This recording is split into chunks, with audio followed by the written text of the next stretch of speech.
Sean bienvenidos a este mensaje de la Palabra de Dios. Creemos que será de bendición y edificación para su vida.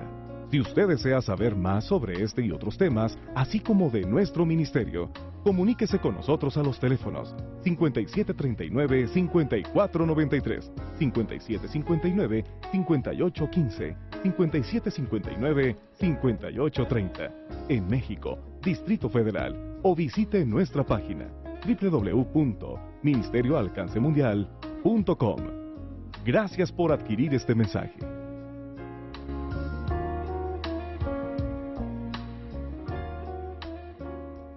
Abrir nuestra Biblia en el libro de Apocalipsis, capítulo 4, por favor.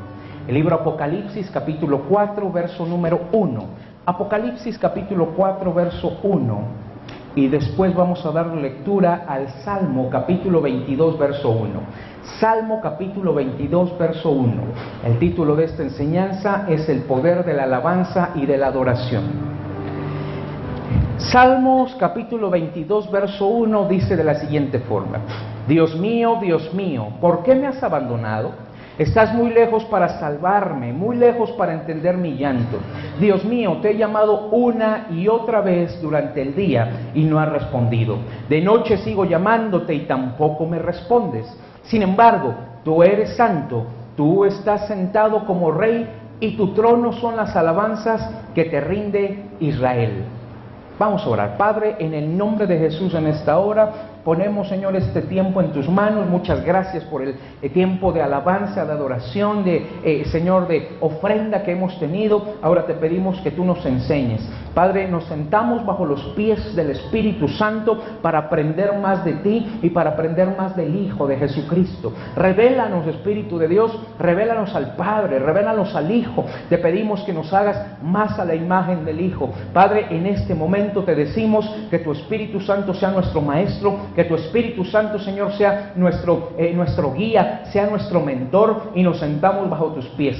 Señor, hemos abierto tu Escritura y te pedimos que la luz del entendimiento venga a nuestro entenebrecido, Señor, mente, corazón, que venga, Señor, y que haya esa luz que disipe toda ignorancia y que disipe toda tiniebla. En este momento te decimos, ven con esa luz que es el conocimiento de tu palabra y con tu presencia. En el nombre de Jesús, háblanos, Señor. Amén y amén.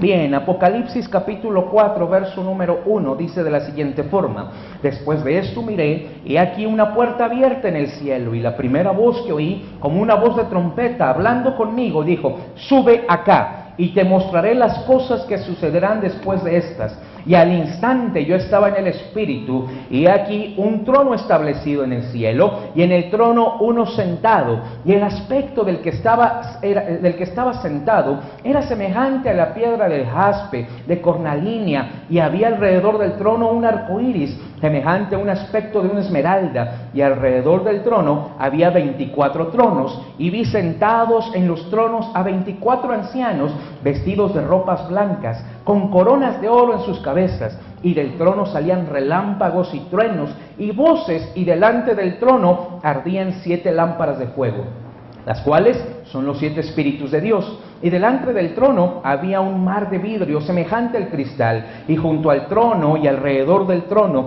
4 seres vivientes llenos de ojos delante y detrás.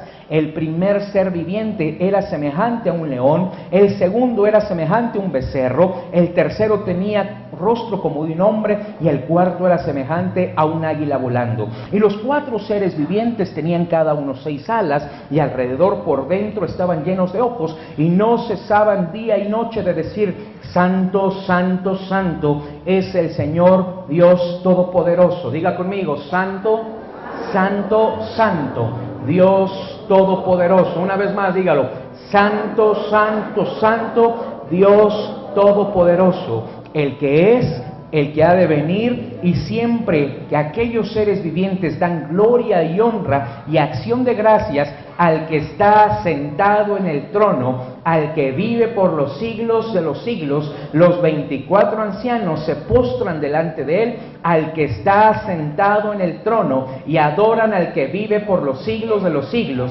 y echan sus coronas de delante del trono, diciendo: Señor, digno eres de recibir la gloria, la honra, el poder, porque tú creaste todas las cosas, y por tu voluntad existen y fueron creadas. ¡Wow! ¡Qué maravilloso pasaje, hermano!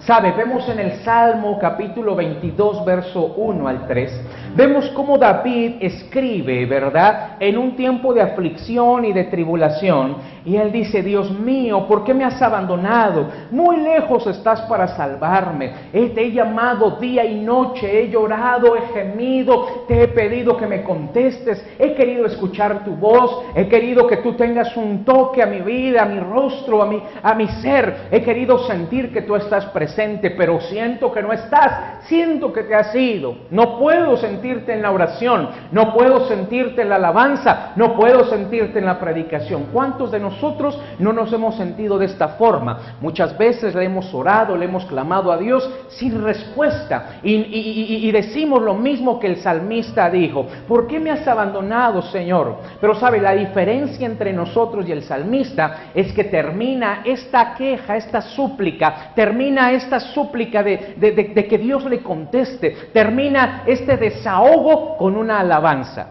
Esta es la diferencia entre muchos de nosotros y David. Muchos de nosotros le decimos: Señor, ¿por qué me has abandonado? ¿Por qué me has dejado? ¿Por qué no me contestas? ¿Por qué no oyes mis súplicas, mis oraciones? ¿Por qué no me haces justicia? ¿Por qué no me sanas? ¿Por qué no me provees? ¿Por qué no me prosperas? Y hasta ahí se queda nuestra oración. Más que derramar nuestro corazón delante de Dios, son quejas. Sin embargo, David exclama a Dios su necesidad que tiene de él. David exclama a Dios la necesidad de que le conteste sus peticiones, de que ponga atención a sus oraciones.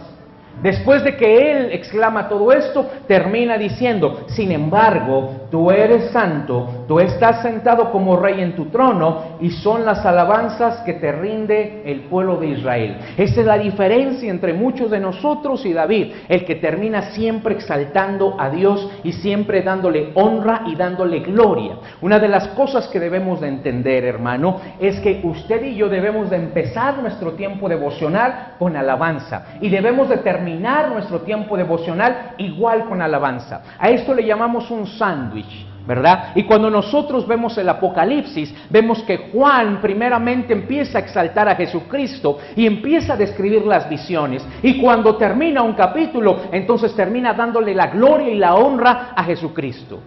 Esa es la oración que debemos hacer. Incluso el Padre Nuestro empieza exaltando al Padre y termina exaltando al Padre, hermano. Y vemos ahí la adoración al inicio y vemos la adoración al final.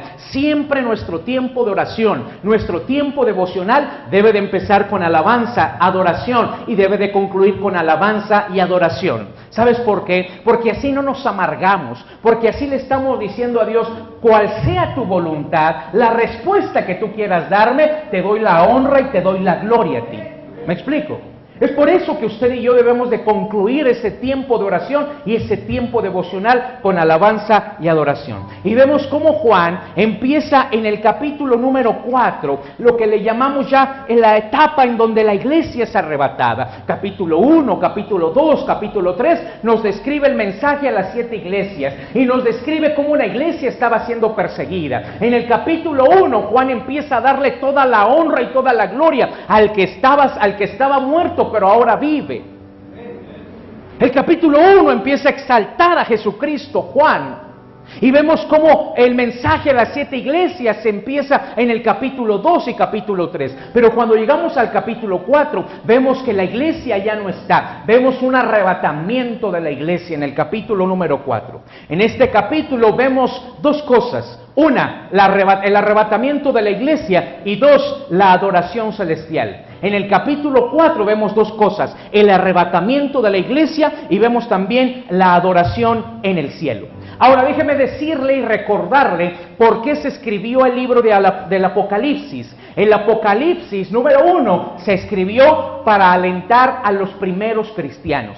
Déjeme decirle que las cartas que se escriben, las visiones que Juan tiene, no son tan solo para un tiempo futuro, sino son para un tiempo presente en el que está viviendo Juan. La iglesia está siendo perseguida, la gente está desalentada, los cristianos están desalentados. El Apocalipsis fue escrito en códigos para que los enemigos de Dios no pudieran darle una interpretación. El Apocalipsis fue escrito, hermano, para alentar primeramente a los cristianos, a la iglesia primitiva. Cristo había muerto y había muchas especulaciones. Se había corrido el rumor de que los mismos discípulos habían robado el cuerpo de Cristo y que no había resucitado, simplemente era una mentira. Habían muchas cosas, otros que los romanos habían escondido el cuerpo de Cristo. Otra versión era que Jesús jamás había muerto. Porque ya después de esto, cuando se escribe el Apocalipsis, ya habían pasado casi 80, 90 años, hermano. Muchos de los cristianos no habían atestiguado la muerte de Jesús. Muchos de los cristianos no habían atestiguado los milagros. No lo habían atestiguado. Así es que lo que hace Juan es que escribe. Jesucristo se aparece a Juan y le dice, esta carta es para alentar, o estas visiones son para alentar a la iglesia que está siendo perseguida, y son para enseñarle las cosas que van a venir más adelante. También el Apocalipsis fue escrito para mostrar a Jesucristo resucitado con poder y con gloria. Es por eso que empieza diciendo en el capítulo número 1, el que estaba muerto pero ahora vivo. Está diciendo Cristo, todas las especulaciones, todas las mentiras que se dicen en mi persona, no es verdad. Yo estaba muerto, a mí me pusieron en una tumba, claro que sí, pero ahora yo estoy vivo y estoy reinando en el cielo. ¿Cuántos dicen amén? ¿Cuántos dicen amén? Él no está muerto, Él está vivo y vive en tu corazón, hermano. También el Apocalipsis fue escrito por las cosas que iban a ocurrir en un futuro. Y es, por supuesto, para decirnos cuál es el destino de los malvados y el destino de los buenos. Esas son las razones por las cuales el Apocalipsis se escribe. Todo se resume en 3 cosas. Dice Jesucristo a Juan, escribe las cosas que has visto, escribe las cosas que son y las cosas que van a ser, o las cosas que van a suceder. Juan escribe las cosas que él miró y las deja plasmadas para las nuevas generaciones. Juan escribe las cosas que son en ese momento, porque el Apocalipsis fue escrito, vuelvo a repetir, para motivar a la iglesia, para que siguiera adelante. Tuvo un cumplimiento el Apocalipsis en el tiempo de los apóstoles, en el tiempo de los primeros cristianos. Ahí se cumplió el Apocalipsis. Pero también hay muchas de las cosas que no se han cumplido y que se están cumpliendo actualmente y en un futuro se van a seguir cumpliendo. Así es que las cosas que son, que en ese momento estaba viviendo la iglesia, y las cosas que sucederán después, las cosas que estamos a punto de atestiguar. Pero algo que me impresiona aquí es que en el capítulo 4 empieza diciendo, sube. Hay una voz muy estruendente. Hay una voz que le habla a Juan y que le dice, sube acá. Ahí nos habla sobre Juan que asciende al cielo. Ahí vemos cómo la iglesia será arrebatada y adorará al Señor en el cielo. Mucha gente dirá, pastor, pero ¿qué vamos a hacer todo el tiempo? ¿Qué vamos a hacer todo el tiempo con el Señor? ¿Saben? Lo que estamos viviendo en la tierra es simplemente un ensayo de lo que vamos a tener allá arriba. Allá vamos a tener enseñanza, allá vamos a tener formación de parte de Jesucristo, allá vamos a adorar y exaltar a nuestro Rey. Todo el tiempo, pastor, todo el tiempo. Así es que si te aburre la enseñanza, si te aburre la adoración, si te aburre la alabanza, entonces no estás listo para ir al cielo. Porque lo que estamos viviendo aquí es simplemente un ensayo. Voltea con el que tienes al lado y dile, es simplemente un ensayo. Dile, ¿estás listo o no estás listo? Y es insofacto la orden que Jesús le da a Juan. Sube, e inmediatamente Juan sube. Es lo mismo que sucede en Génesis capítulo 1 verso 3, cuando Dios dice, sea la luz, y nos habla acerca de milésimas de segundo, hermano, en lo cual la luz se hizo. Lo mismo sucede y sucederá con el arrebatamiento, cuando Cristo nos diga, adelante mis hijos, suban. El arrebatamiento se dará en cuestión de milésimas de segundo. La gente no se dará cuenta que estamos siendo arrebatados, sino hasta después. Cuando el auto empiece a manejarse solo, cuando las máquinas empiecen a trabajar solas sin estarlas observando los hombres, cuando estén en algún lugar, en algún transporte público, va a ser todo insofacto, hermano. Va a ser rápido el arrebatamiento. Ahora yo quiero preguntarle aquí, ¿arrebatamiento o rapto? ¿Arrebatamiento o rapto? Porque hay muchos que hablan acerca de un rapto. Incluso hay películas que se hablan sobre el rapto. Y mucha gente habla sobre el rapto. Pero la verdad, teológicamente, está mal dicho el rapto. No existe un rapto de la iglesia. No hay un rapto de la iglesia. Hay un arrebatamiento de la iglesia. Y le voy a decir por qué. Rapto significa lo siguiente: retención de una persona contra su voluntad, con el fin de conseguir un rescate. Eso es lo que significa la palabra rapto. Una vez más, retención de una persona contra su voluntad, con el fin de conseguir un rescate. ¿Usted cree que Dios va a arrebatar a raptar a su iglesia? No. No va a tomar a una persona en contra de su voluntad. Arrebatamiento significa lo siguiente: apoderarse, tomar para uno mismo, escoger, elevar, alzar, cargar, recoger y sostener.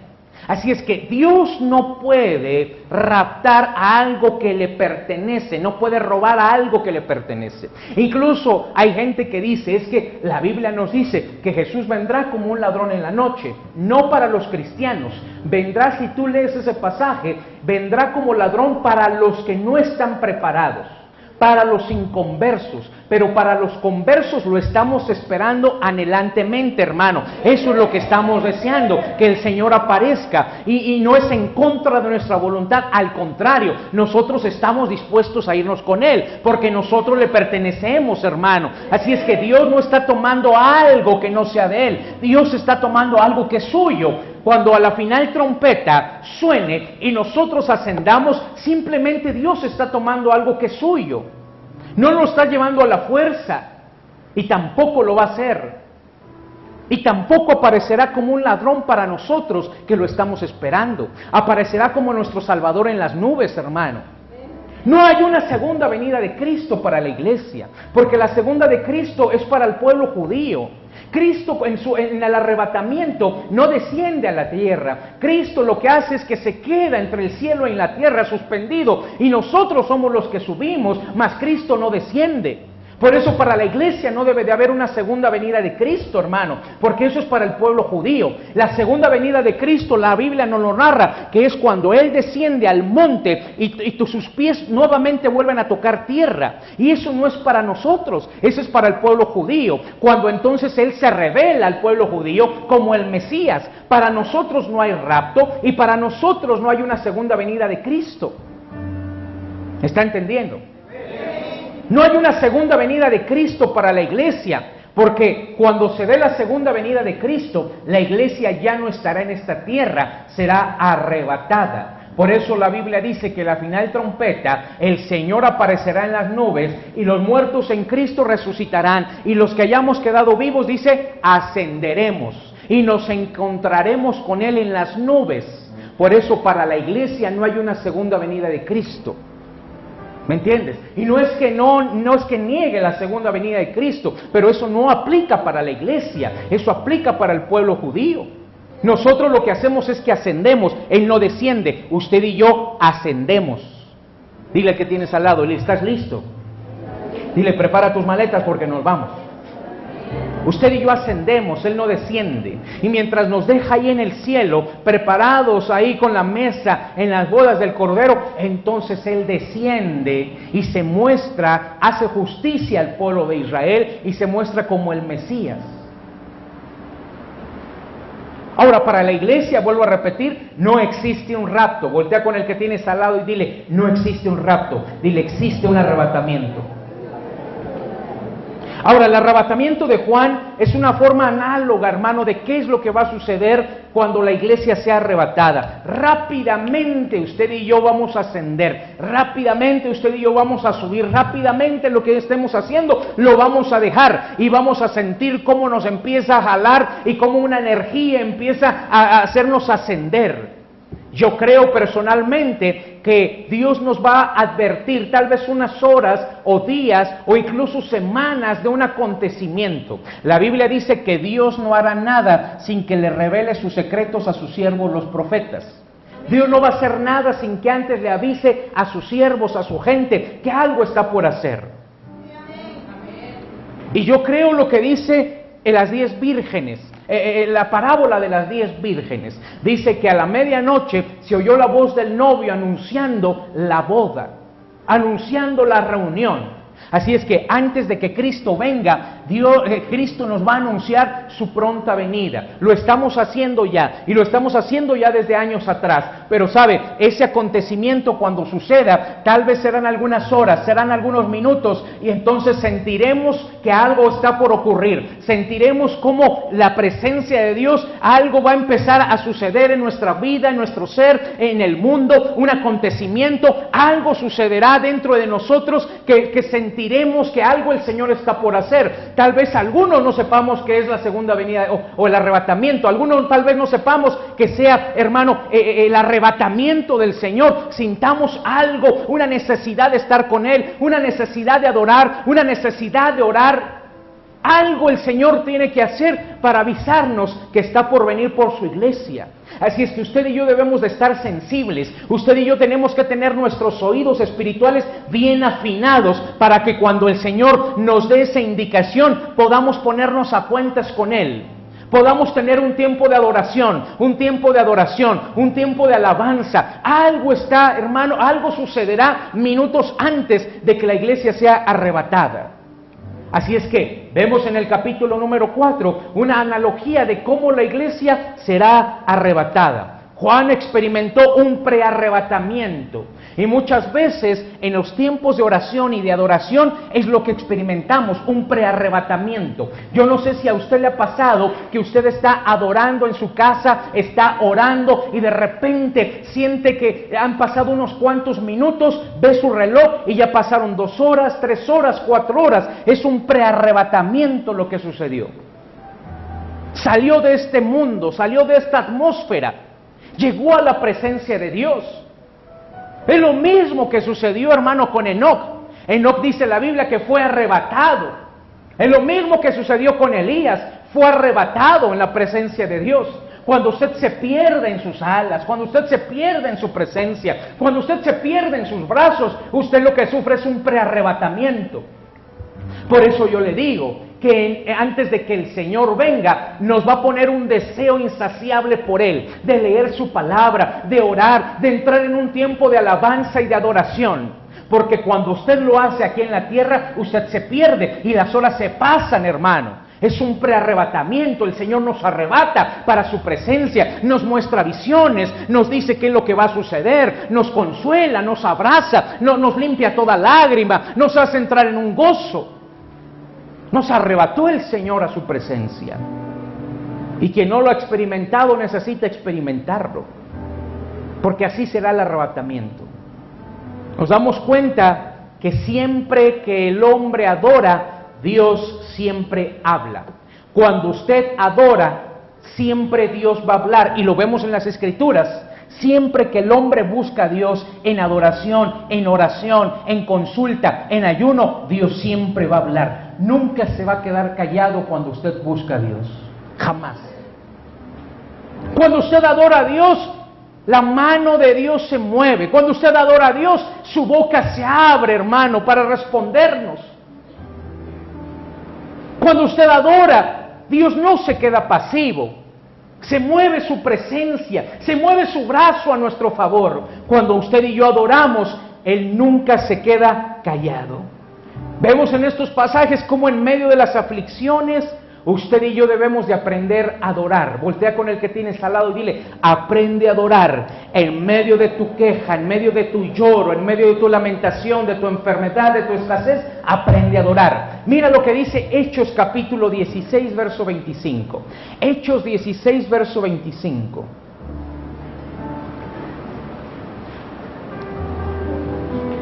Dice el libro de Hechos 16, verso 25.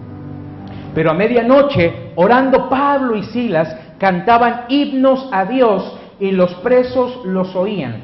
Entonces sobrevino de repente un gran terremoto, de tal manera que los cimientos de la cárcel se sacudían y al instante, diga conmigo al instante, diga conmigo insofacto, una vez más insofacto, se abrieron todas las puertas y las cadenas de todos se soltaron. ¿Se da cuenta? Esto es lo que sucede con Pablo y con sus discípulos.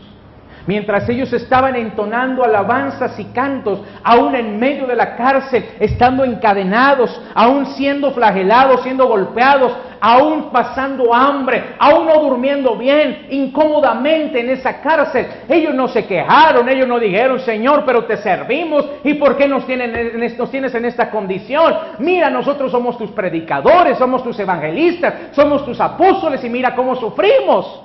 ¿Por qué nos tienes en esta cárcel? Hemos reprendido al diablo, hemos hecho decretos, hemos hecho un montón de cosas y no pasa nada. Hoy usted y yo haríamos eso. Reprenderíamos al diablo por las cosas malas que nos están sucediendo. Lanzaríamos decretos, hermano, positivos. Y cuando no viéramos respuesta, diríamos, ¿qué es lo que sucede? Si ya he decretado, si ya he lanzado palabras, si ya he reprendido al diablo, lo he mandado muy lejos a todos y sus demonios. ¿Y qué es lo que pasa? ¿Qué es lo que sucede? Tal vez me falta fe. Muchas veces nos quejamos con Dios de esa forma. Sin embargo, no vemos esa actitud en Pablo y en Silas. No vemos una actitud de reclamo ni de reproche. Vemos una actitud de adoración. Diga conmigo, adoración. Una vez más, diga adoración. Vemos que tiene una actitud de adoración. A pesar de la situación en la que estaban viviendo, a pesar de la situación en la que estaban, ellos deciden adorar. Y no adoran en voz baja, sino adoran en voz alta. No importando las críticas, la burla de los demás presos. Imagínense. Los presos ahí quejándose con el carcelero y diciendo, ve a callar esos locos, no me dejan dormir, están cante y cante, están cantando a su Dios, diles que por favor ya se callen. No le importaban las críticas, la burla de sus compañeros de cárcel. Ellos adoraban a Dios, hermano, y lo hacían en voz alta. Y es lo mismo que usted y yo debemos de aprender. Cuando vengamos a la iglesia, tenemos que aprender a adorar a Dios en voz alta. Dile al que tienes al lado, dile en voz alta. Que se sacudan tus cimientos, que se sacudan tus cadenas, que se sacudan tus grilletes, hermano, que se sacuda aún el mismo imperio de las tinieblas. Usted y yo debemos de aprender a adorar en voz alta. Solamente unos cuantos dijeron amén. Yo dije, usted y yo debemos de aprender a adorar en voz alta. Con el que tienes al lado y dile, tienes que adorar en voz alta. Dile, de tal forma que la cárcel en la que te han puesto se abran las puertas.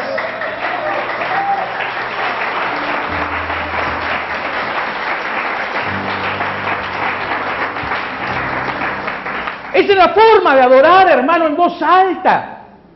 Cristo no se avergonzó en la cruz y no habló en secreto con el Padre. Lo que hizo Cristo es que habló en voz alta. Y habló y dijo, Señor, perdónanos porque no saben lo que hacen. Consumado es. Y empezó a tener conversación con el Padre. Él no se quedó callado, Él abrió su boca. A Él no le dio pena. Yo te pregunto, ¿por qué a ti y a mí nos va a dar pena hablar de Él? ¿Por qué a ti y a mí nos va a dar pena adorarlo y bendecirlo? ¿Por qué? El que se avergüenza de Dios, entonces será negado delante del Padre. Y cuando estemos delante del gran trono, siendo recompensados o siendo juzgados, también a Jesús le va a dar pena presentarnos con su Padre. Eso dice la Biblia. Si tú te avergüenzas, hermano, de adorar a Dios, Él también se va a avergonzar de presentarte delante de su Padre. Porque cuando tú y yo adoramos, entonces las cadenas se caen. Cuando tú y yo adoramos, los grilletes se caen. Cuando tú y yo adoramos, la cárcel en la que el enemigo nos ha puesto se cae. Los barrotes se rompen. Las puertas se abren, hermano. Sentimos una libertad, sentimos un gozo, sentimos una alegría. Y por eso se ve reflejado nuestro canto en nuestro rostro. La gente que está amargada no puede cantar. La gente que está atada no puede abrir su boca. La gente que está todavía atada por el diablo, por los problemas, por la enfermedad, por la opresión, no puede abrir su boca, no puede levantar sus manos, porque siente pesadas las manos. Pero alguien que verdaderamente es libre, abre su garganta y empieza a exaltar a su Dios. Alguien que verdaderamente es libre puede levantar las manos. Alguien que verdaderamente es libre puede saltar, puede brincar, puede danzar. Alguien que es verdaderamente libre puede gritar y puede dar gloria a Dios y puede dar amenes y puede dar, hermano, exaltación con su boca. Alguien que verdaderamente es libre, entonces no le da pena hablarle a su Dios.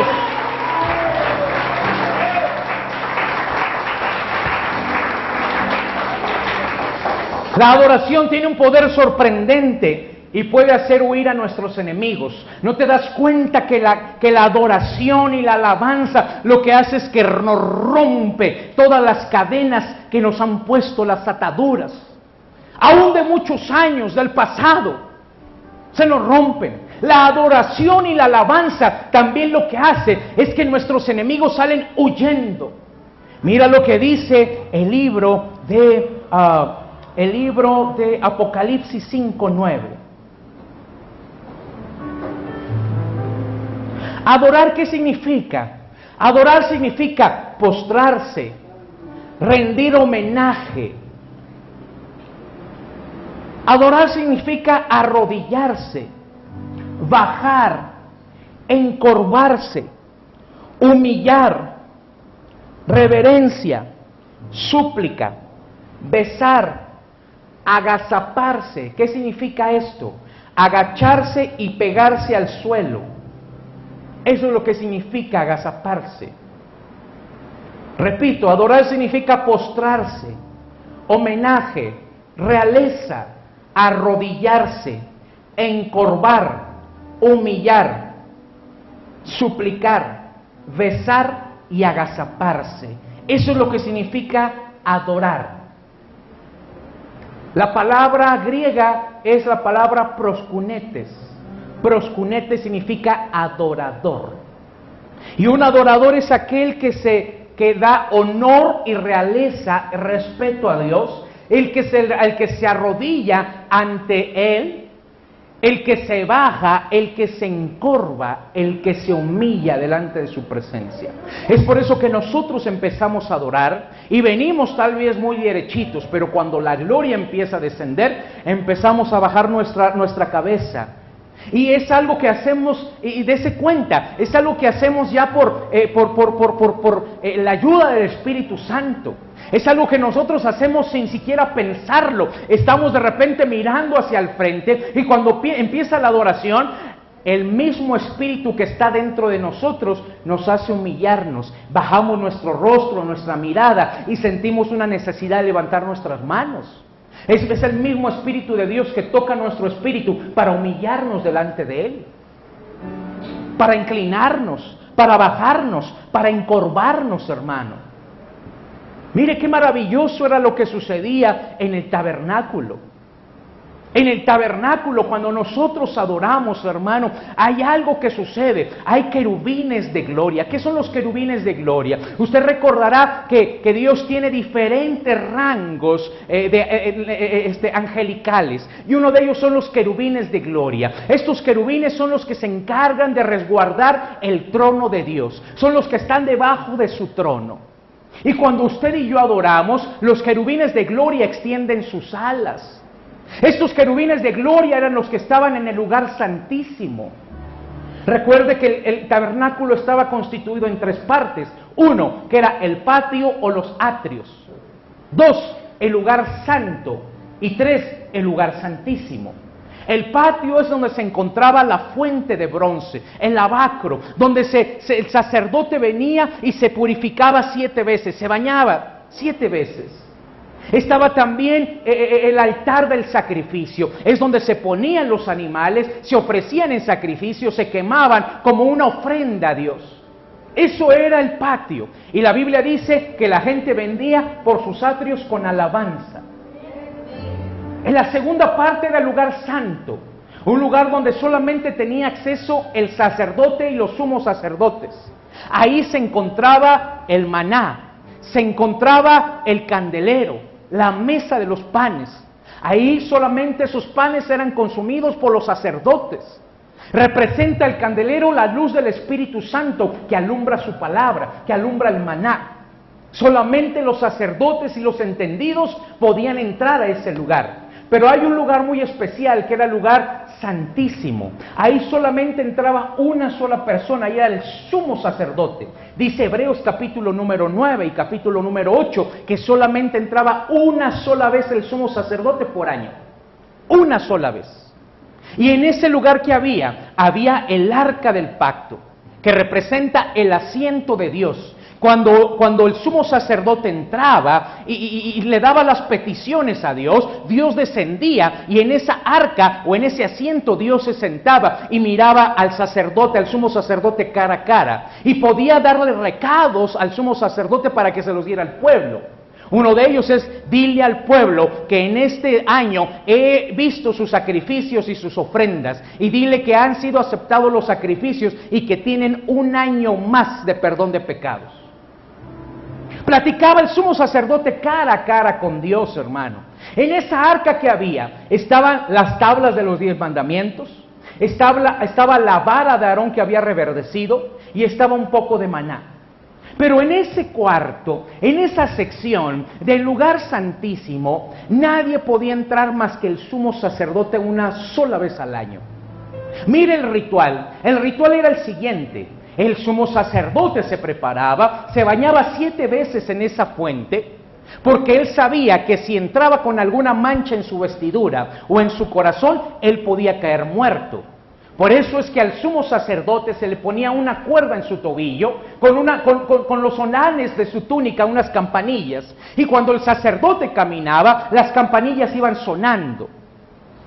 Y cuando entraba el sacerdote a los lugares donde nadie más podía entrar, desde afuera la gente escuchaba las campanillas. Pero si ya no escuchaba las campanillas, jalaban ese cordón y se daban cuenta que el cuerpo del sumo sacerdote estaba muerto, estaba inerte en el suelo. ¿Y eso por qué, pastor? Porque tenía en su corazón alguna mancha o en sus vestiduras. Era por eso que el sumo sacerdote se tenía que lavar 7 veces, purificarse, ofrecer un sacrificio en el altar del sacrificio, y con la sangre en sus manos manchadas tenía que entrar al lugar santo y al lugar santísimo. Levantaba las manos manchadas de sangre para que Dios mirara que una víctima, que un inocente había muerto, y que él tenía acceso a ese lugar santísimo por la vida de un cordero, por sangre inocente.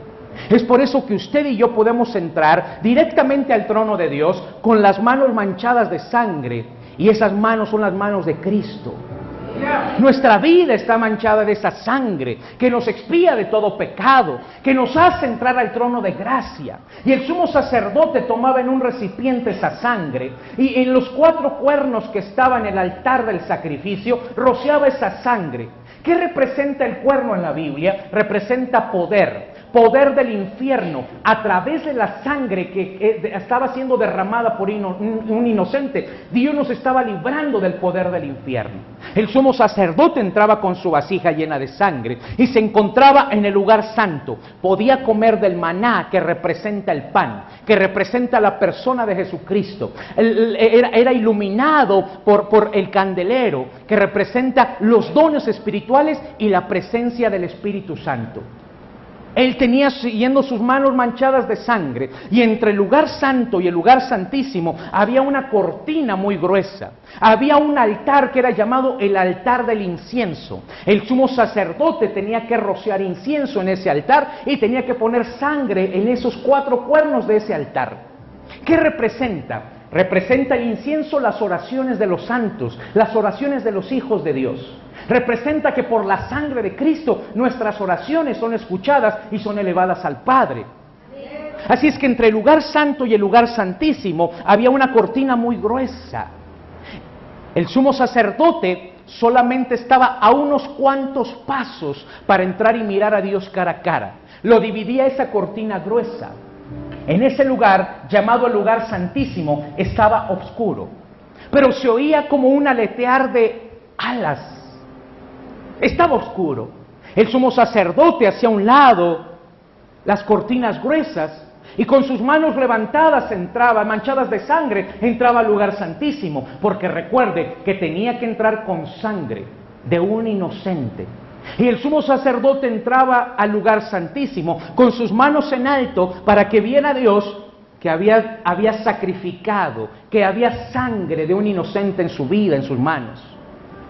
Estaba todo oscuro. El sumo sacerdote entraba a ese lugar, las cortinas se cerraban, no se veía absolutamente nada, solamente se escuchaba como un aletear. ¿Qué era ese aletear, hermano? La Biblia dice que los querubines de gloria estaban en el lugar santísimo. ¿Qué son los querubines de gloria? Los ángeles que resguardan la presencia de Dios. ¿Puede imaginarse el sumo sacerdote entrar a ese lugar y solamente escuchar como si fueran alas de una gran ave? Porque los querubines de gloria tienen alas.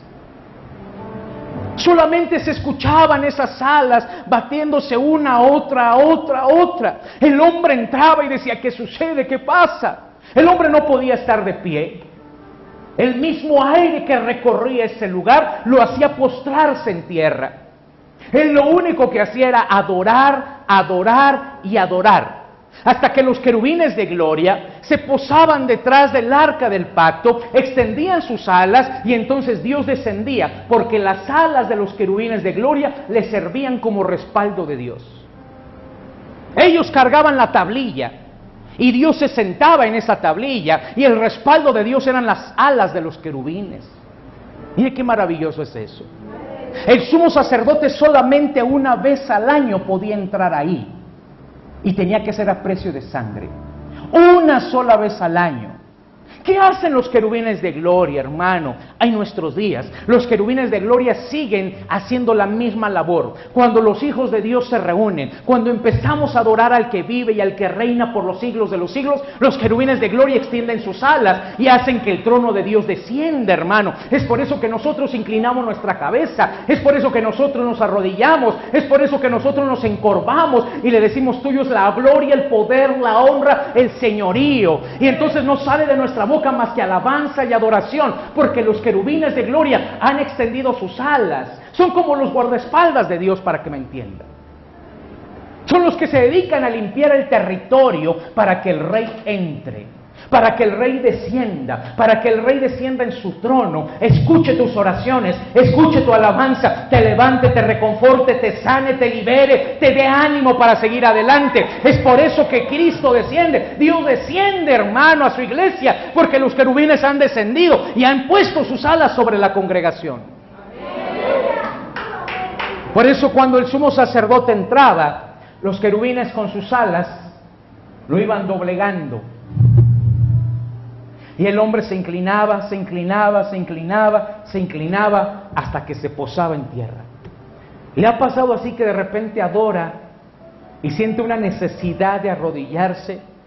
Siente una necesidad de postrarse por completo en tierra, que aún hasta el suelo se le hace todavía muy alto y le dice, Señor, ¿cómo quisiera escarbar aún más para meterme más profundo en la tierra? El hombre entra al lugar santísimo, no entiende lo que sucede. Hay un sonar de esas alas. De repente siente que tiene que arrodillarse, inclinarse, rebajarse, humillarse ante Dios. Postrado está sobre tierra. Los querubines listos para que el Señor descienda. El Señor eterno desciende, se sienta y le dice, ponte de pie. ¿Puede imaginarse esa escena? El sumo sacerdote ahí y que el mismo Dios eterno le diga, levántate. Y el hombre se levanta todo tembloroso, mirando y contemplando a Dios. Usted dirá, pero pastor, la Biblia dice que nadie ha visto a Dios. Pero teológicamente nosotros entendemos que era el Hijo, lo que nosotros le llamamos la preencarnación de Cristo. Efectivamente, nadie ha visto a Dios. Entonces, ¿a quién vio Nabucodonosor? Porque dijo que era semejante al Hijo de los hombres. ¿A quién vio Abraham? ¿A quién vio Moisés que platicaba cara a cara? ¿Quién veía el sumo sacerdote? La preencarnación de Cristo. Porque recuerde que Cristo es lo mismo que el Padre. Cristo le dijo, los fariseos le dijeron, muéstranos al Padre. Le dijo, me estás viendo a mí, porque yo mismo soy el Padre. Así es que ¿a quién miraba el sumo sacerdote? A Cristo mismo descender al lugar santísimo. Y le decía, levántate. Y el hombre todo tembloroso se levantaba, lo contemplaba y le decía, Señor, he escuchado tus oraciones, he escuchado tu adoración, he escuchado tu alabanza, he escuchado los sacrificios, las oraciones, el lloro, he escuchado a mi pueblo. Levántate y dile que un año más les es aceptado su sacrificio y un año más les perdono sus faltas. Una vez que Dios le daba la indicación al sumo sacerdote, el sumo sacerdote se quedaba contemplando su presencia. Puede imaginarse, una sola vez al año el sumo sacerdote entraba a mirar a Dios. Yo te digo una cosa, tú y yo no tenemos que esperar un año. Tú y yo no tenemos que esperar un año para contemplar a Dios. Tú y yo no tenemos que esperar un día del Yom Kippur para los judíos, que significan el día del perdón. Usted y yo en cualquier momento, a cualquier instante, podemos acercarnos al trono de gracia y podemos obtener perdón, podemos obtener justificación, pero sobre todo podemos contemplar su rostro, sentir su presencia, hermano. Yo me imagino al sumo sacerdote viendo el calendario y diciendo, falta un mes para que yo me encuentre con el Eterno. Y después mirando el calendario pasaron 10 días y decía 20 días, 15 días, 5 días, un día. Yo creo que el sumo sacerdote no podía dormir de tan solo contemplar a Dios, de tan solo pensar que se iba a mirar a Dios cara a cara, iba a poder escucharlo, él iba a escuchar sus necesidades.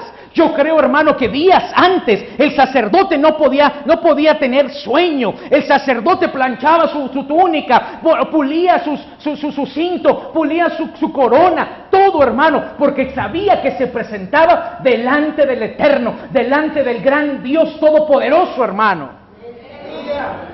Yo creo que cuando faltaba un día el hombre no dormía, cuando faltaban unas horas el hombre estaba nervioso porque sabía que miraría a Dios cara a cara. Yo te pregunto, si tú y yo tuviéramos que hacer eso, te aseguro que tú y yo valoraríamos más su presencia. Pero como sabemos que en cualquier momento tú y yo podemos ascender, se nos hace ya tan sencillo, tan fácil.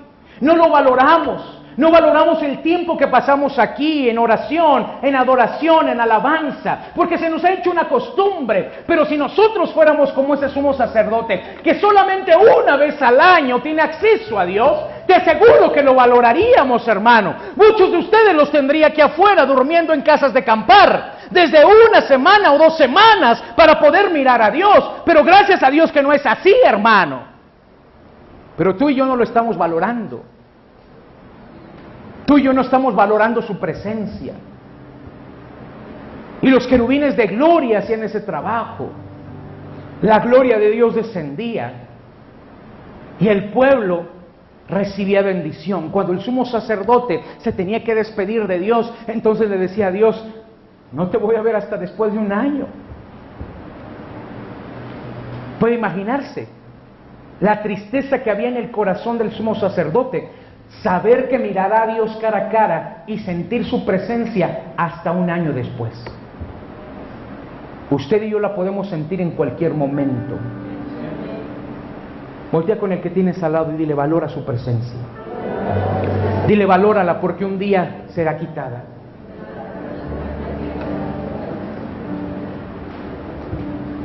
Y el sumo sacerdote salía y le decía al pueblo, pueblo, he hablado con Dios y me ha dicho que ha aceptado tu ofrenda, tu sacrificio. Y el moño que era colocado en una de las columnas de color blanco, inmediatamente se transformaba en color rojizo.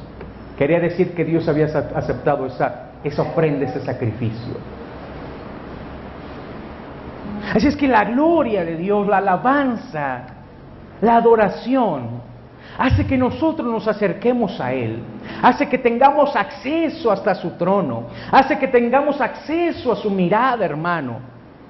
Atraigamos su presencia, atraigámosla con alabanza, con adoración, con nuestra reverencia, con postrarnos ante Él. ¿Qué no es adorar, hermano? Adorar no es pedirle a Dios.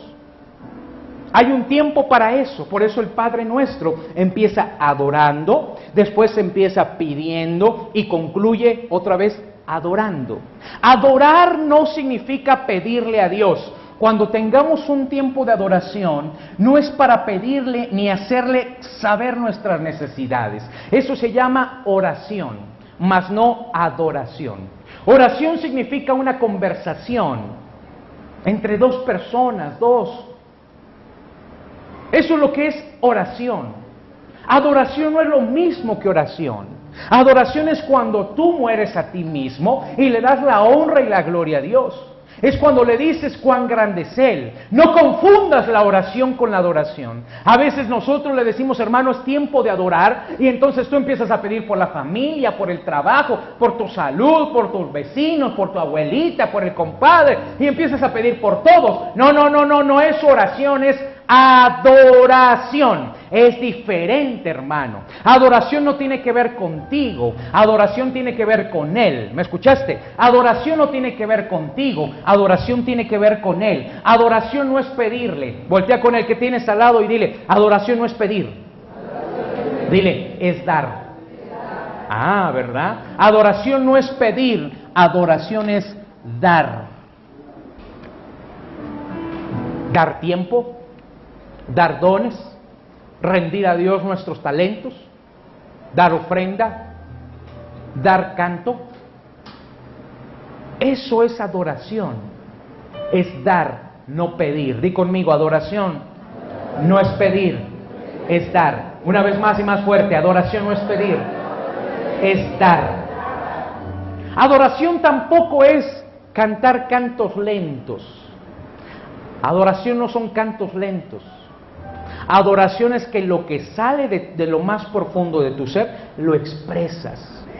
Hay veces en que la gente está en un tiempo de adoración y empieza a salir un sonido desde lo más profundo de su vientre. ¿Dónde se encuentra el alma? El alma se encuentra en nuestro vientre.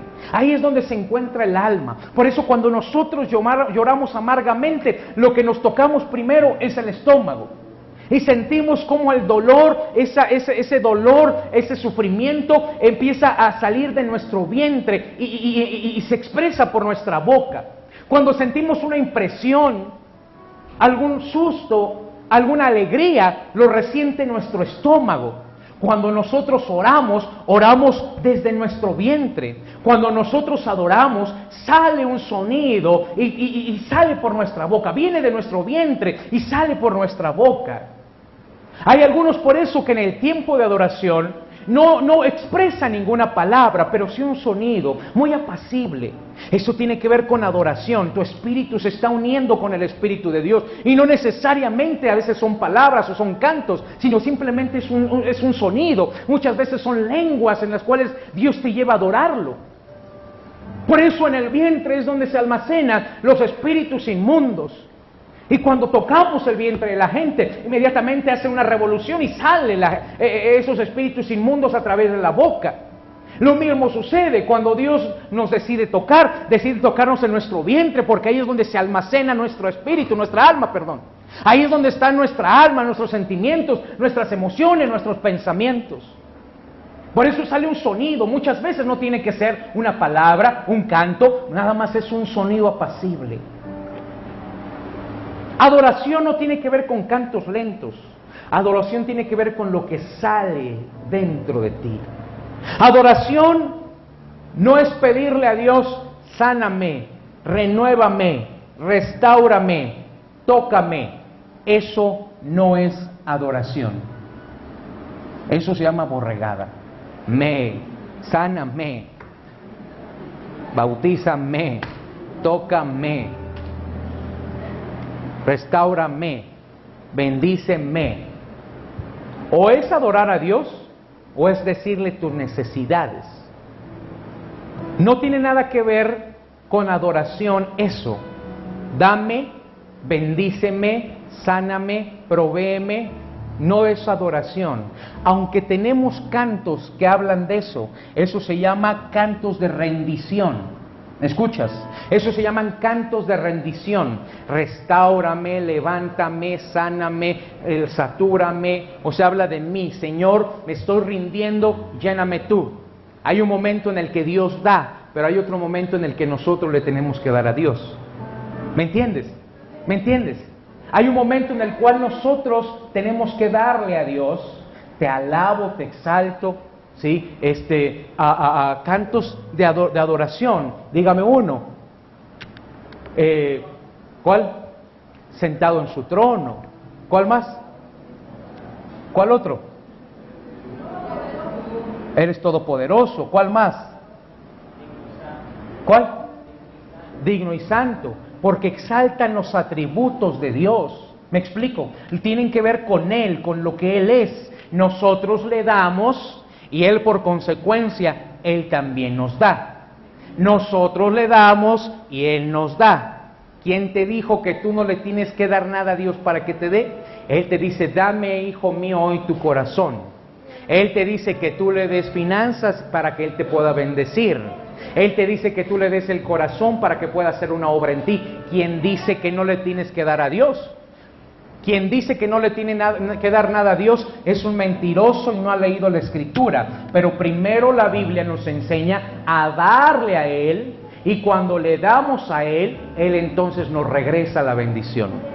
Digno eres tú, Señor, de recibir toda honra, toda gloria, el imperio, la majestad, y al que está sentado en el trono sea la gloria, el imperio por los siglos de los siglos. Exaltamos su nombre, exaltamos lo que Él es, exaltamos sus atributos, le damos a Él, Él lo recibe con alegría, con gozo, y entonces Él dice, ¿qué te hace falta? ¿Te hace falta sanidad? Ahí te va la sanidad. ¿Te hace falta restauración? Ahí te va la restauración. Pero primero es darle para que Él nos pueda dar a nosotros. ¿Me entiendes? ¿Me entiendes? ¿Me entiendes? Esto es un principio que si tú lo aplicas, entonces la vida de oración va a cambiar. Entonces Dios va a empezar a contestar tus oraciones, porque vas a tomar más tiempo en darle a Él que en tus achaques, tus dolencias, tus frustraciones. ¿Sabe? Pocas veces pido para mí, pido más por usted. Pero pocas veces pido para mí, porque he aprendido ese principio de primero exaltarlo a Él. Y cuando lo exalto a Él, yo me olvido de lo que yo necesito. Porque ya he quedado tan lleno y tan pleno que le digo, no vale la pena estarte diciendo mis dolencias, ni mis achaques, ni mis frustraciones. Porque tú, al momento de recibirlo, tú ya me enviaste a tu espíritu a que me consuela. Así es que tú ya lo conoces todo. ¿Para qué voy a estar perdiendo tiempo en decirte todo lo que yo me hace falta? Mejor ocupo ese tiempo para decirte a ti todo lo que tú eres. Y te frustras menos. No que estás de quejoso y de quejoso y de quejoso, y es que me falta esto, y es que me falta aquello, y es que mira fulano, y es que mira aquello, y mira la enfermedad, y mira esto. Estás más perdiendo tiempo así, y Dios dice, a ver a qué horas acabas. Y cuando tú acabas, Dios, y tú te levantas y dice, ¿y a qué horas yo te doy? ¿A qué horas me diste y a qué horas yo te contesto? Te das cuenta que la oración no es oración, la oración se ha convertido en queja. Te arrodillas, le pides a Dios todo lo que te hace falta, y cuando Dios está a punto de contestarte, te levantas y te vas a trabajar. Y Dios dice, ¿y en qué momento entro yo? ¿En qué momento me dejas contestar? Señor, pero tú no me contestas. Y mira, es que tú me has interrumpido. Cuando es tiempo de yo hablarte, tú ves tu reloj y dices, ya se me hizo tarde, y te vas. En lugar de pedir, mejor adora, y las cosas van a cambiar. Vuelvo a repetir, cuando tú das, se te regresa. Cuando tú das, se te regresa. El principio de la ley de la siembra y la cosecha. Tú siembras a Dios tiempo de alabanza, de adoración, de exaltación, entonces Dios también a ti te regresa. Si tú no das, no esperes recibir. Codea al que tienes al lado y dile, tienes que dar para poder recibir. ¿Qué son los cantos de adoración, hermano? es rendir, postrarse, postrar el cuerpo, postrar el corazón, la voluntad, porque aquí puedes cantar, pero no doblegas el corazón. Lo único que salen son palabras bonitas. Ahora, hay una gran diferencia entre adorador y trovador. Hay muchos artistas cristianos, mal llamados artistas cristianos, pero así les llamo, y creo que eso es lo que son, artistas cristianos, que ustedes les llaman adoradores. Tenemos un canto que se llama Cansado del Camino, tenemos otro canto que se llama El pájaro herido, que se muere en el suelo. Tenemos hombres que son trovadores, para que me entienda, como Ricardo Sarjonas cristianos. Bonitos poemas, pero que no podemos llamarles adoradores. Uno de ellos, muy famoso, que usted lo conoce, este tipo, Jesús Adrián Romero, el cual hace muchos poemas bonitos, pero no lo confundas con un adorador, porque el tipo no es adorador, es trovador, es poeta, mas no es adorador. Compara las letras de él y compara las letras con un Marco Barrientos, y te vas a dar cuenta que son muy distintas. Ahí tan sencillo vemos la diferencia entre un trovador cristiano, un poeta cristiano y un adorador. El que hace descender la gloria de Dios, no el que anda haciendo canciones para su esposa, y no es el que anda haciendo canciones para su cumpleaños, sino el que exalta el nombre de Jesucristo, hermano, ¿me entiendes? Esa es una gran diferencia, y tú lo ves, porque entonces la gloria desciende y la palabra profética empieza a fluir, y entonces la sanidad empieza a fluir y la liberación. Eso sucede con los adoradores, no con los trovadores, no con los que firman discos o no con los que dan su autógrafo en las Biblias. Esos son payasos. Adoradores son pocos los que hacen descender la gloria de Dios, hermano. Y tú ves a David, y David no es un trovador ni es un poeta. David lo que es un adorador, porque exalta el nombre de Jesucristo y a nadie más. Exalta su poderío, su señorío, exalta al Eterno, su majestad, exalta su hermosura, su poder, su grandeza, su misericordia. Eso es un adorador, hermano, no un trovador. Trovadores hay muchos y baratos. Adoradores hay pocos que hacen descender la gloria de Dios. Pues por eso entiendo por qué estás deprimido, porque te sientes como el pájaro caído, que se muere en el suelo y que le pasa una llanta y que lo apachurra el carro y que le saca todo el relleno. Señor, así me siento yo. ¿Dónde está entonces? Porque cuando tú das, Él te da y te restaura. Cuando tú vas a Dios, aún en medio de tu necesidad, de tu escasez, de tu enfermedad, y le dices, Señor, no te voy a hablar de mí, te voy a hablar de lo que tú eres, entonces su poder se empieza a derramar y te consuela sin tú pedirlo. ¿Me entiendes? Cuando tú no le hablas de ti a Él, cuando solamente le hablas de quién es Él, Él se derrama, como lo que sucedía con David. Él exaltaba su nombre y entonces Él se derramaba, y por eso Él dice, pero tuyo es el reino, el poder, pero tú eres grande, pero tú eres bueno, pero tu misericordia. Pero pastor, aquí David empieza diciendo, Dios mío, ¿por qué me has abandonado? Estás muy lejos para salvarme, muy lejos para entender mi llanto. Dios mío, te he llamado una y otra vez durante el día y no has respondido. De noche te sigo llamándote, tampoco me respondes. Y dice, sin embargo, tú eres santo, tú estás sentado como rey y tu trono son las alabanzas que te rinde Israel. Señor, no importa si me contestas o no, pero tuyo es el reino, la majestad, el poder y la gloria. Y dime cómo Dios se va a quedar sin responderte cuando le das a Él la alabanza y la adoración. Él se derrama, hermano. Él se derrama, Él es hermoso. Una vez más, cuando le das a Él, Él te regresa. Y te regresa con su presencia. ¿Qué es adorar? Mencionar sus atributos. ¿Cuáles son los atributos de Dios? Omnisciente, omnipresente, amoroso, misericordioso, ¿qué más? Poderoso, fiel, ¿qué más? Santo, ¿qué más? ¿Cuál? Omnipotente, ¿qué más? ¿Cuál? ¿Cuál? Admirable, ¿qué más? Eterno. Entonces, ¿por qué andas cantando el pájaro herido si sabes cuáles son los atributos de Dios? Si sabes cuáles son los atributos de Dios: omnisciente, omnipresente, poderoso, fiel, santo. El pasaje que leímos de Apocalipsis es lo que dice Juan.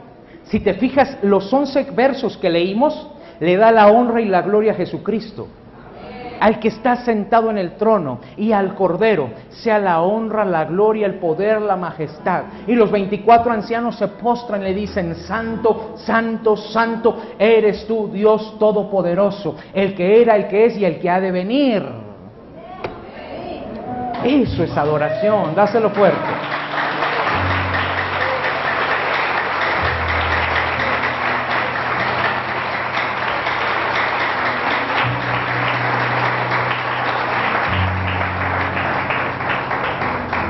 Mira lo que dice Apocalipsis 5:9, vamos terminando. Apocalipsis 5:9, si lo ponen en la pantalla. Apocalipsis 5:9 dice: y vino y tomó el libro de la mano derecha del que estaba sentado en el trono. Siempre que dice del que estaba sentado en el trono, me imagino al eterno Dios sentado en su trono, y lo veo enorme, grande, porque la Biblia dice que aún los cielos son su trono y aún no los pueden contener. Le queda chico el cielo, hermano. Y dice: al que está sentado en el trono. Y cuando hubo tomado el libro, los 4 seres vivientes y los 24 ancianos se postraron delante del Cordero. Todos tenían arpas y copas de oro llenas de incienso, que son las oraciones de los santos, y cantaban un cántico nuevo. Fíjese bien, un cántico nuevo. ¿Qué es adoración? Un cántico nuevo. Y podríamos hacer un canto con todos los atributos que ustedes me acaban de mencionar: porque tú eres bueno, porque tú eres santo, porque tú eres misericordioso, porque tú eres amor. Podríamos hacer cantos, hermano. Y sigue diciendo, todos tenían, dice, y cantaban un cántico nuevo diciendo: digno eres de tomar el libro y de abrir sus sellos, porque tú fuiste inmolado y con tu sangre nos has redimido para Dios y de todo linaje y lengua y pueblo y nación, y nos has hecho para nuestro Dios reyes y sacerdotes, y reinaremos sobre la tierra. Y miré, oí una voz de muchos ángeles alrededor del trono, y de los seres vivientes y de los ancianos, y su número era millones de millones, que decían a gran voz: el Cordero que fue inmolado es digno de tomar el poder, las riquezas, la sabiduría, la fortaleza, la honra, la gloria, la alabanza, y todo lo creado que está en el cielo y sobre la tierra y aún debajo de la tierra, que se refiere a los principados y a las potestades. Dice: y en el mar y en todas las cosas que en ellos hay, oí decir al que está sentado en el trono y al Cordero sea la alabanza, la honra, la gloria, el poder por los siglos de los siglos. Y los 24 ancianos decían: amén. Y los 24 ancianos se postraron sobre sus rostros y adoraron al que vive por los siglos de los siglos. ¡Qué maravilloso, hermano! Dale un fuerte aplauso.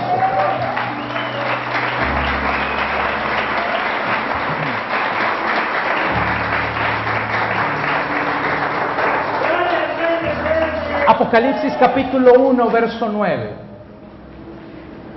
La iglesia estaba pasando por una persecución. Los romanos le decían a los primeros cristianos: tu Dios está muerto. Los primeros cristianos estaban sufriendo persecución. Los estaban encarcelando, los estaban echando al Coliseo romano, les estaban quitando la vida, a los niños les ponían piel de oveja y los dejaban correr por todo el circo romano para que cuando salieran las fieras los devoraban. Muchos de los cristianos morían tomados de las manos. ¿Sabe cómo morían? Cantando himnos. Algunos de nosotros, si hubiéramos estado ahí en el Coliseo, hubiéramos querido salir rápido, tratando de escalar las gradas. Algunos estuviéramos diciendo: Dios, ¿por qué me dejas morir así? Otros estuviéramos corriendo por nuestra vida. Sin embargo, los primeros cristianos se tomaban de la mano levantaban su rostro al cielo y empezaban a entonar cantos, y era la forma en la que eran devorados y muertos. Los romanos decían: ¿tu Dios, el carpintero? Ese está muerto. Hubo duda en algunos círculos cristianos, porque muchos eran convertidos, no atestiguaron la muerte ni la resurrección de Cristo, simplemente les evangelizaron, les predicaron, y era duda en su corazón. Había una duda de decir: ¿de veras Cristo resucitó?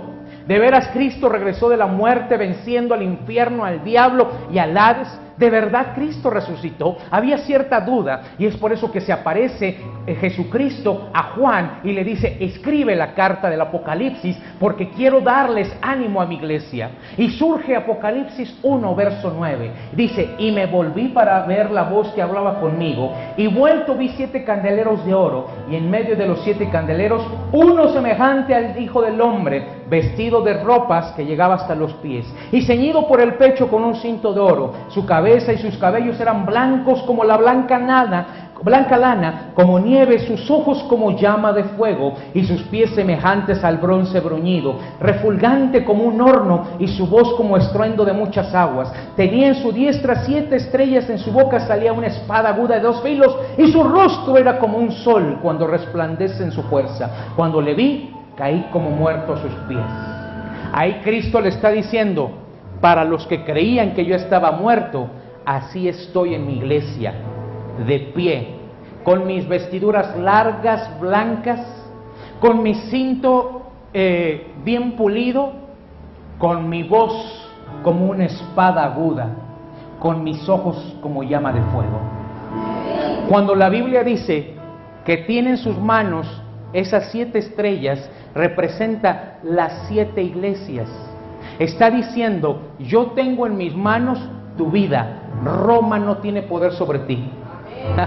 Roma no tiene poder sobre ti. El hombre no tiene poder sobre ti. La muerte no tiene poder sobre ti. La enfermedad no tiene poder sobre ti. El diablo no tiene poder sobre ti. Yo soy el que tiene poder sobre ti, y en mis manos tú estás, y ahí tú estás seguro. Y cuando la iglesia escuchaba eso, la iglesia se animaba, hermano. La iglesia decía: al que está sentado en el trono y al Cordero sea la gloria, la honra, el poder y el señorío. Y decía: así está mi Dios. Así está teniendo cuidado de mí. Está parado en su iglesia. Nos está mirando como sus ojos como una mirada de fuego. En sus manos está nuestra vida, nuestra congregación, nuestra familia. De ahí nada se le escapa nada, hermano. De ahí nadie tiene poder sobre nosotros más que Cristo. Por eso dice la Biblia: yo los he tomado en mis manos y de ahí nadie me los arrebata. Así ha tomado nuestra vida en sus manos, hermano, y nada ni nadie nos arrebata de su mano. ¿Me escuchaste? Nada ni nadie nos arrebata de su mano, ni lo alto ni lo profundo, ni demonio, ni enfermedad, ni tempestad, ni potestad, ni gobierno nos arrebata de su mano, hermano. Ahí estamos seguros. Dale un fuerte aplauso.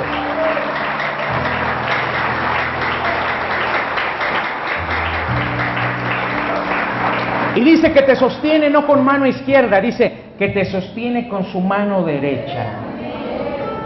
Yo te sostengo con mi mano derecha, dice. Tenía en su diestra las 7 estrellas, de su boca salió una espada aguda de 2 filos para defenderte, para bendecirte, pero también para hacerte justicia.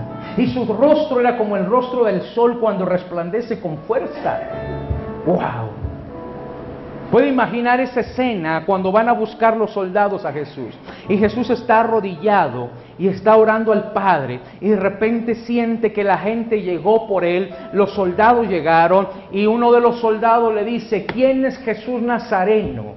Y el hombre se levanta, Cristo se levanta y dice: yo. Y cuando dice yo, todos caen al suelo. Yo soy. Porque mencionó el nombre más poderoso que puede haber, que es el gran yo soy. Yo soy. Cuando voltea, todos los soldados caen al suelo, hermano.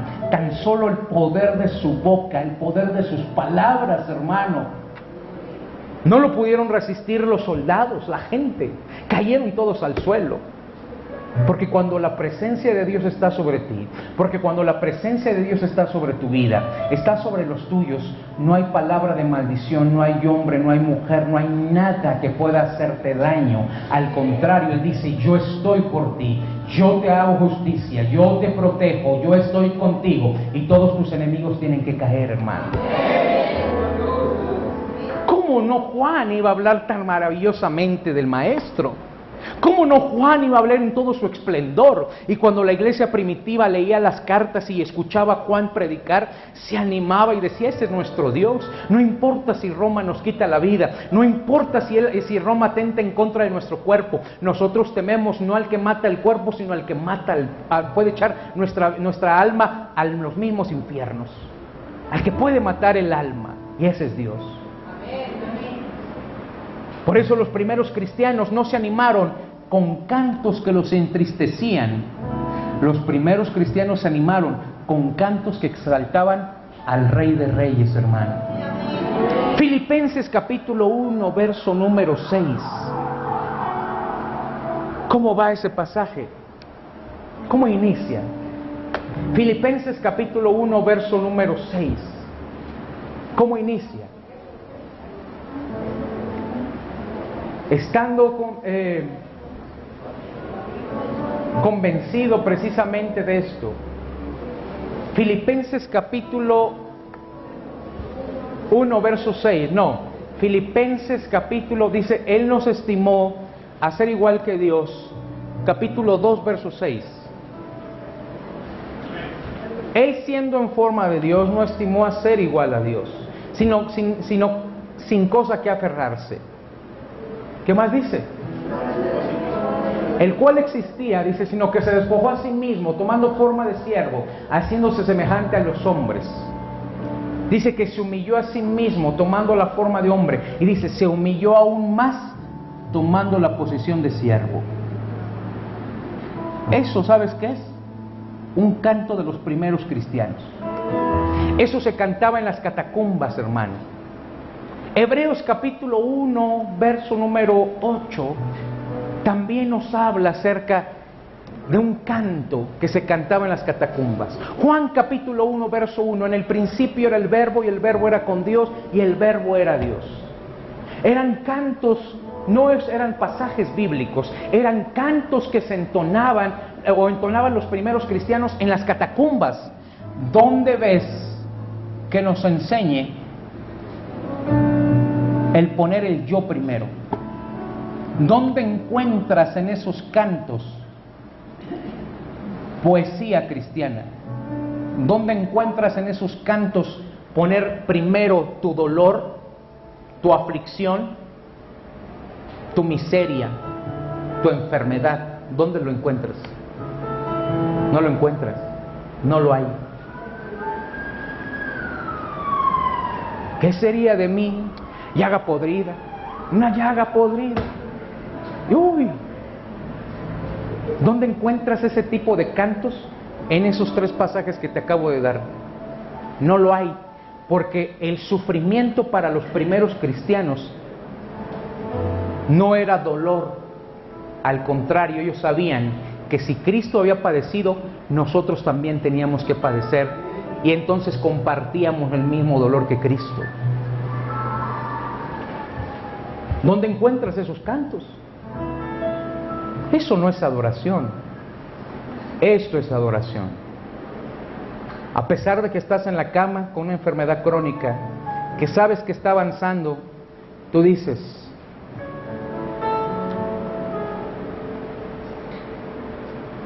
sentado en su trono, rodeado de luz,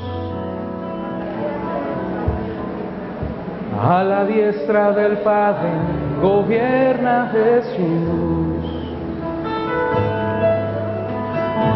Con ojos de fuego, con rostro de sol, cuando abre su boca, es trueno su voz. Sentado en su trono, rodeado de luz, a la diestra A la diestra del Padre gobierna Jesús, con ojos de fuego, con ojos de fuego, con rostro de sol.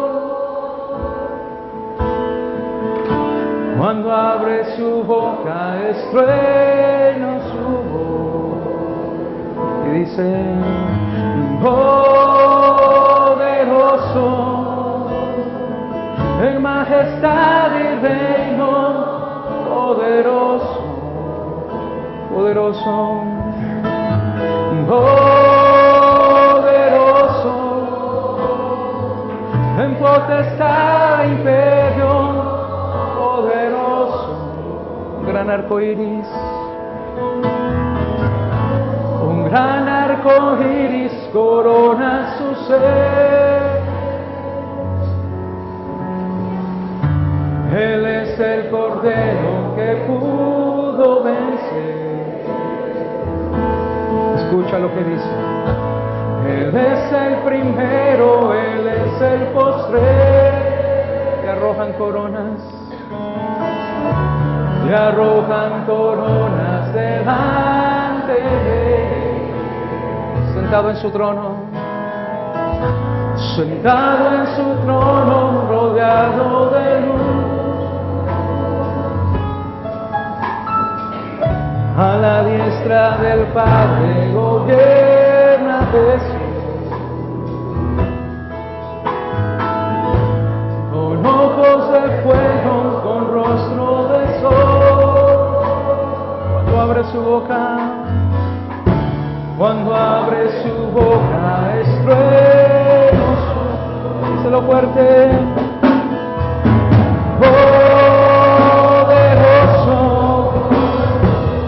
Majestad y reino, poderoso, poderoso, poderoso, en potestad y reino, poderoso. Cuando tú y yo adoramos, entonces su gloria desciende. Aunque no tengas nada en los bolsillos, aunque no tengas trabajo, aunque la enfermedad avance, aunque los problemas en el trabajo aumenten, pero cuando tú decides adorarle, entonces su gloria desciende, te consuela, te abraza, y no necesitas decirle cómo te sientes ni de qué tienes necesidad. Él lo sabe, Él lo conoce. Pero lo único que quiere es que tú lo adores.